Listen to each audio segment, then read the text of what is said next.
my name's Chris and I have OCD.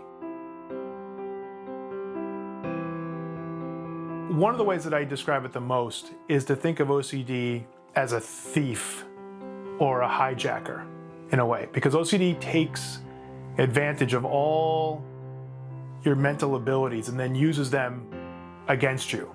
So it hijacks that, it hijacks your creativity to create fear and guilt and horrible, horrible feelings. Now, OCD is also a nightmare, and when it's really spinning, it can feel like a nightmare from which there's no escape. And it will make you feel guilt. It will make you do compulsions and then make you feel bad about doing compulsions. It is a tormentor in every sense of the word. Now for me, again, I said, contamination, but it's beyond that, because it's beyond fear of myself getting sick, although that is certainly in there.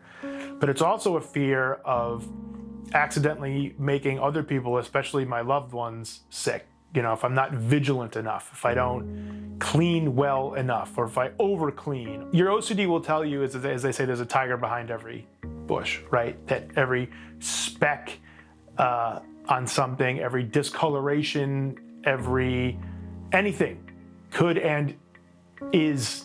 be and is dangerous, and will not only hurt and kill you, but hurt and kill your loved ones too.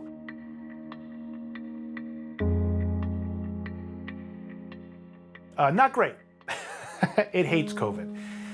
Because COVID's one of those things that it's almost like custom made for OCD. Because there's so much uncertainty about it. It's still so new. There's still so much research being done. There's so many unknowns that it's very easy to, think that you're getting COVID no matter what you're doing, or that you're spreading COVID no matter what you're doing.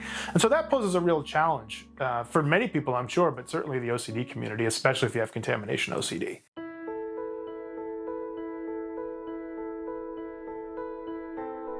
That didn't make it any easier.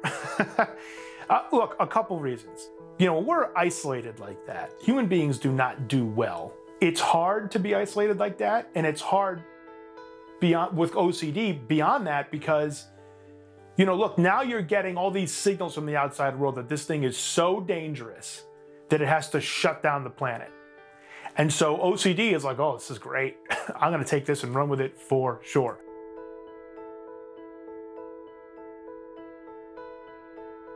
I was still able to do exposures. Now, look, I didn't win all of them. There were many times and days where I did not do well with exposures, and other times and days where I did do well with exposures. So the exposures that I would do felt small, but were still important to me. Saying, hey, I'm going to wash my hands once. I'm going to wash my hands correctly once, and then sit in the discomfort that I didn't do it right. And that sounds easy to do, especially if you don't have OCD. But all of us with OCD know that, sitting in the discomfort is easy to say, it's hard to do.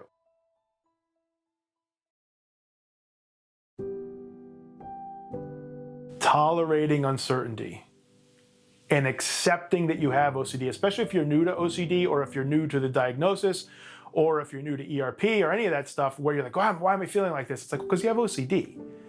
And there's a lot of not great feelings that comes along with that, and accepting that those feelings are also part of OCD, and accepting that it's okay that they're there, and accepting that you can understand that they're there, and that it's okay that they're there, and you can live your life, is difficult, but incredibly valuable.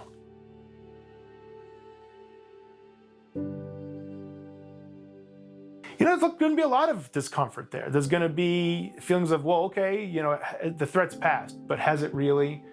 Or, okay, that degree of vigilance was necessary before, so it's not necessary now, but I should probably still do it. I should probably still be this vigilant. There's going to be a lot of that, and I understand that it's going to be there. I understand also that I'm going to have to live with the discomfort there. There will be, hopefully, an acceptance of, we got through COVID. And both for myself and as an OCD community, we still got stronger. Our skills got better. We got better at dealing with it. And when the shackles of COVID are finally removed, I hope for myself and for all of us that we're able to even more easily live a full life. There are so many feelings of hopelessness inside of OCD. There's so many feelings of despair and being uniquely broken, sometimes in some cases even feeling irredeemable, that there is hope and that we are worth it. Both as people, we're worth it. We are worth pursuing treatment. I think just that's really, really important, because sometimes it's really difficult to act on that. We might feel it, but it's very difficult to accept it. You are worth getting the correct treatment. Your family loves you and wants you to be here, and it's okay for you to love you and want to be here.